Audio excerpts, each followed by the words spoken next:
अगर आपको आज ही पता लग जाए कि कल मार्केट कहाँ पे जाएगा तो फिर ट्रेडिंग से आसान कोई काम नहीं है। अब देखिए, मैं आपको ये तो नहीं बता सकता कि कल मार्केट कहाँ पे जाएगा, और अगर ऐसा आपको कोई बताता भी है, कोई क्लेम करता है कि मैं आपको ये बता सकता हूँ, तो वहाँ पे आपको अलर्ट भी हो जाना चाहिए। तो ये तो हम नहीं बता सकते कि कल मार्केट कहाँ पे जाएगा, लेकिन अगर आप थोड़ा सा लॉजिकल होकर सोचते हो तो ये उतना भी मुश्किल नहीं है जितना हम समझते हैं या जितना कॉम्प्लिकेटेड हम इसको बना देते हैं।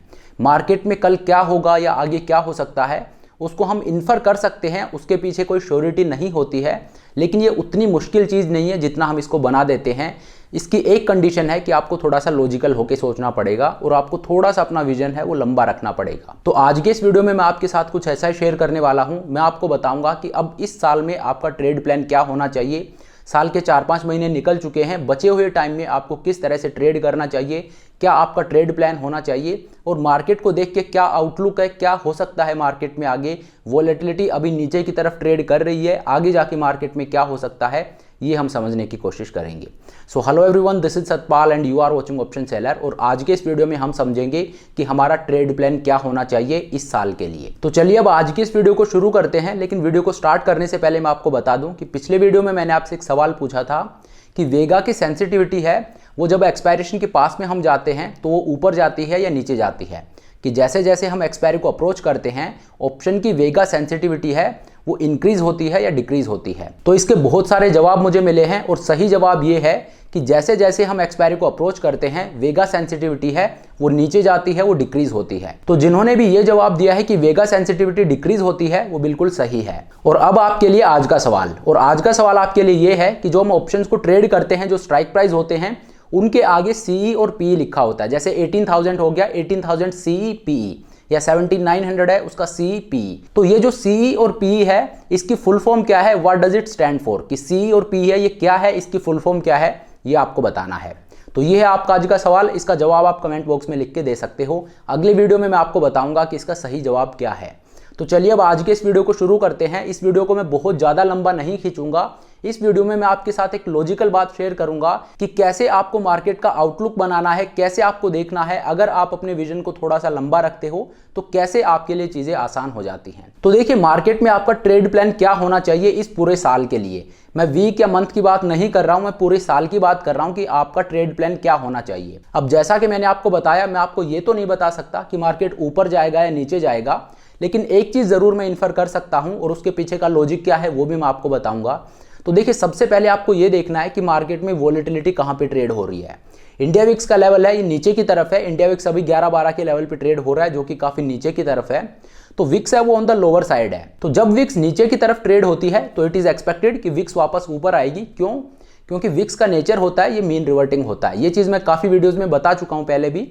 तो विक्स का नेचर है ये मीन रिवर्टिंग होता है। तो जब विक्स नीचे जाती है तो इट इज़ एक्सपेक्टेड कि ये वापस ऊपर आएगी, और ऊपर जाती है तो इट इज़ एक्सपेक्टेड कि ये वापस नीचे आएगी अपने मीन की तरफ। तो अभी मार्केट में जो विक्स का लेवल है वो काफ़ी नीचे की तरफ ट्रेड हो रहा है, तो इट इज़ एक्सपेक्टेड कि ये वापस ऊपर आएगा। तो एक तो ये चीज़ होगी कि विक्स नीचे की तरफ ट्रेड हो रही है, और क्योंकि विक्स का जो नेचर है वो मीन रिवर्टिंग है तो ये एक्सपेक्ट हम कर सकते हैं कि ये वापस ऊपर आएगी। लेकिन अपार्ट फ्रॉम दैट और हम क्या चीज़ इन्फर कर सकते हैं, तो देखिए एक बहुत लॉजिकल चीज़ है। अगर आप उस लॉजिक के साथ सोचोगे तो आप विक्स को ईजिली इन्फर कर सकते हो कि विक्स ऊपर जाएगी या नीचे जाएगी। विक्स अभी नीचे ट्रेड कर रही है, और आप एक चीज़ याद रखिए, अगले साल इलेक्शन है। अगले साल इलेक्शन है, इसका मतलब क्या होगा कि विक्स है वो अब यहां से ऊपर जाएगी।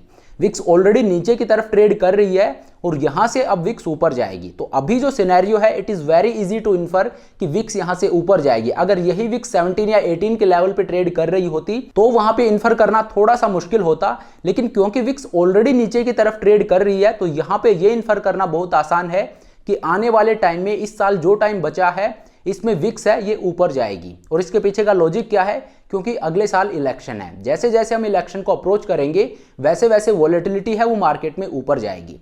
तो हम ये तो नहीं बता सकते कि मार्केट ऊपर जाएगा या नीचे जाएगा, लेकिन हाँ विक्स के बारे में हम जरूर बता सकते हैं कि विक्स है ये आगे आने वाले टाइम में ऊपर जाएगी। इट इज एक्सपेक्टेड कि ये ऊपर जाएगी। हालांकि 100% श्योरिटी है वो किसी चीज की नहीं होती है, लेकिन it is very much expected कि विक्स यहां से ऊपर जाएगी क्योंकि अगले साल इलेक्शन है।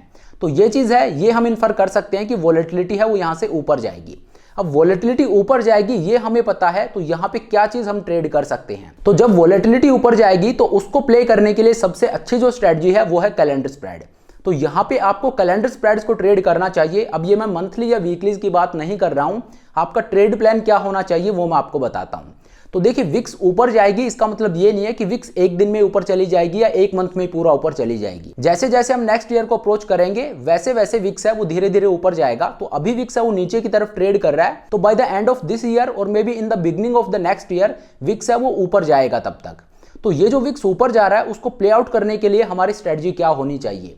तो यहाँ पे आपको कैलेंडर्स को ट्रेड करना चाहिए जैसा कि मैंने आपको बताया, लेकिन कैलेंडर्स को ट्रेड करने का आपका तरीका क्या होना चाहिए, आपका कॉम्बिनेशन क्या होना चाहिए। तो यहाँ पे एक चीज हम कर सकते हैं, जो हमारे कैलेंडर स्प्रेड का कॉम्बिनेशन होगा वो करंट मंथ और दिसंबर मंथ का होना चाहिए। करंट मंथ और दिसंबर मंथ का मतलब क्या हो गया कि दिसंबर 2023 का जो ऑप्शन है वो हम बाय करेंगे और करंट मंथ का ऑप्शन है वो सेम स्ट्राइक में हम सेल करेंगे। और उसके बाद करना क्या है, जैसे ये मंथ एक्सपायर होता है उसके बाद नेक्स्ट मंथ में जाके और अगेन हम सेम स्ट्राइक को सेल कर देंगे।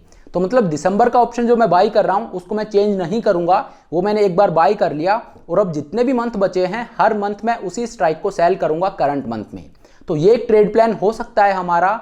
और इसके पीछे का लॉजिक क्या है कि विक्स है इसको हम एक्सपेक्ट कर रहे हैं कि ये ऊपर जाएगी, क्योंकि अगले साल एक बहुत बड़ा इवेंट है। तो जैसे जैसे हम उसको अप्रोच करेंगे विक्स का लेवल है ये ऊपर जाएगा। तो by the end of this year मैं एक्सपेक्ट कर रहा हूं कि विक्स है ये यहां से ऊपर जाएगा। लेकिन साथ ही मैंने आपको बताया कि ऐसे नहीं होगा कि एक मंथ में विक्स पूरा ऊपर चला गया, ये ग्रेजुअल प्रोसेस होगी। इसीलिए मैं आपको बता रहा हूं कि दिसंबर का जो ऑप्शन है वो हम बाई कर रहे हैं और करंट मंथ के जो ऑप्शन है वो हम सेल कर रहे हैं सेम स्ट्राइक प्राइस पे। तो ये जो स्ट्रेटजी है ये बहुत ब्यूटीफुली कैप्चर करेगी थीटा डीके को भी और राइजिंग विक्स को भी। देखिए जब हम ऑप्शन को सेल कर रहे हैं करंट मंथ में तो वहां पे हम थीटा डीके को भी ले रहे हैं। जो थीटा डीके होता है हर एक पासिंग डे के साथ उसको भी हम कैप्चर कर रहे हैं, और जो हमारा व्यू है कि विक्स है ये ऊपर जाएगा bye the end of this year उसको भी हम कैप्चर कर पा रहे हैं। कैसे, मैंने दिसंबर के ऑप्शन को बाई किया है और जो मंथली ऑप्शन है करंट मंथ के जो ऑप्शन है उनको मैं सेल कर रहा हूं। तो इस प्रोसेस से मुझे थीटा डीके भी मिल रहा है और मेरा जो व्यू है विक्स को लेके वो भी प्ले आउट हो रहा है। तो ये एक ट्रेड प्लान है जो आपका हो सकता है बचे हुए इस साल के लिए। क्यों? क्योंकि विक्स को मैं एक्सपेक्ट कर रहा हूं कि ये ऊपर जाएगी। अब आप देखिए, आप यहां पे आर्ग्यू कर सकते हो कि विक्स जो ऊपर जाएगी इवेंट की वजह से, जो नेक्स्ट ईयर इलेक्शन है उसकी वजह से विक्स जो ऊपर जाएगी वो इवेंट के पास में जाके ऊपर जाती है, उससे पहले वो ऊपर नहीं जाएगी। तो यहां पे मैं आपको एक और चीज बताना चाहता हूं, वोलेटिलिटी का जो नेचर है वो मैं आपको बताना चाहता हूं। देखिए वोलेटिलिटी है वो एक्सपेक्टेशन के ऊपर काम करती है।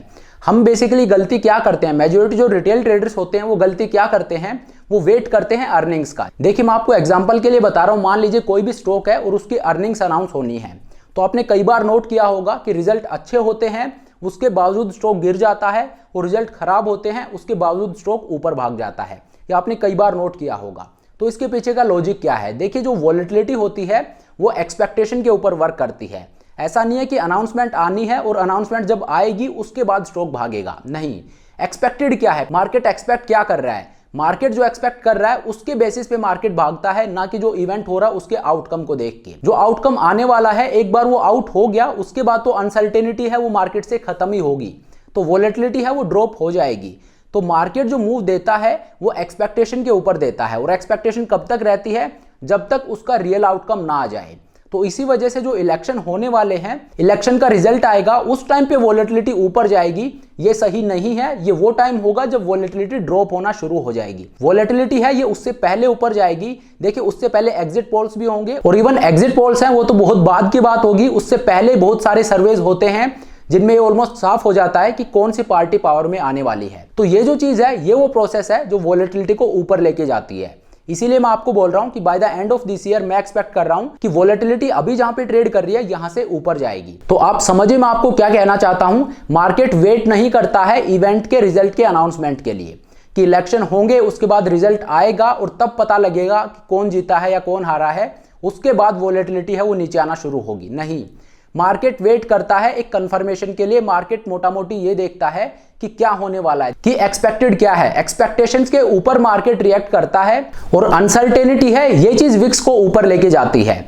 जब तक अनसर्टेनिटी होगी तब तक विक्स है वो ऊपर जाएगी, और एक बार अनसर्टेनिटी खत्म हो जाती है उसके बाद विक्स है वो नीचे आती है। तो देखिए अनसर्टेनिटी कब तक है, जैसे जैसे सर्वेज होंगे उनमें ऑलमोस्ट ये साफ होता जाएगा कि कौन सी पार्टी है वो पावर में आने वाली है। तो एक बार सर्वेज में जब ये साफ हो जाएगा तो अनसर्टेनिटी है वो बहुत हद तक खत्म हो जाएगी।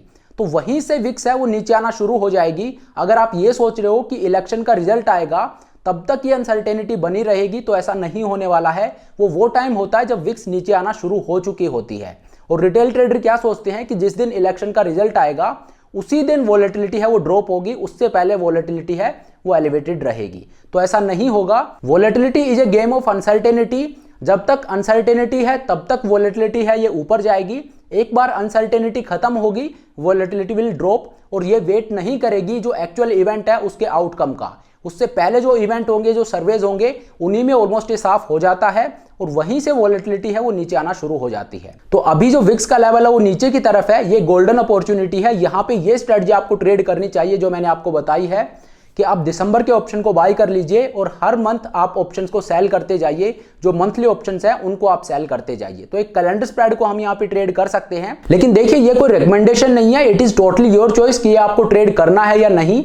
मैं आपको एक ट्रेड प्लान बता रहा हूं कि ये हम कर सकते हैं। अभी जो मार्केट में एनवायरनमेंट है उसके अकॉर्डिंग जो सबसे रिलेवेंट स्ट्रेटजी मुझे लगी है वो मैंने आपको बताई है। बाकी इट इज योर चॉइस, ये कोई रिकमेंडेशन नहीं है। अगर आप चाहो तो इसको ट्रेड कीजिए, अगर आपको लगता है कि नहीं ये सूटेबल स्ट्रेटजी नहीं है तो it is totally your choice. तो चलिए अब आज के इस वीडियो को यहीं पे खत्म करते हैं। Thank you so much for watching the video. I hope ये वीडियो आपको पसंद आया होगा। अगर वीडियो अच्छा लगा तो मेक श्योर आप वीडियो को लाइक करें, चैनल को सब्सक्राइब करें। और हाँ, वीडियो में जाने से पहले मैं आपको बता दूं कि आज का आपका सवाल ये है कि ऑप्शंस में जो सी और पी होता है, what does it stand for, इसकी फुल फॉर्म क्या है, इसका मतलब क्या होता है। इसका जवाब आप कमेंट बॉक्स में लिख के दे सकते हो। So thank you so much for watching the video. अगर वीडियो अच्छा लगा है तो मेक श्योर आप वीडियो को लाइक करें, चैनल को सब्सक्राइब करें।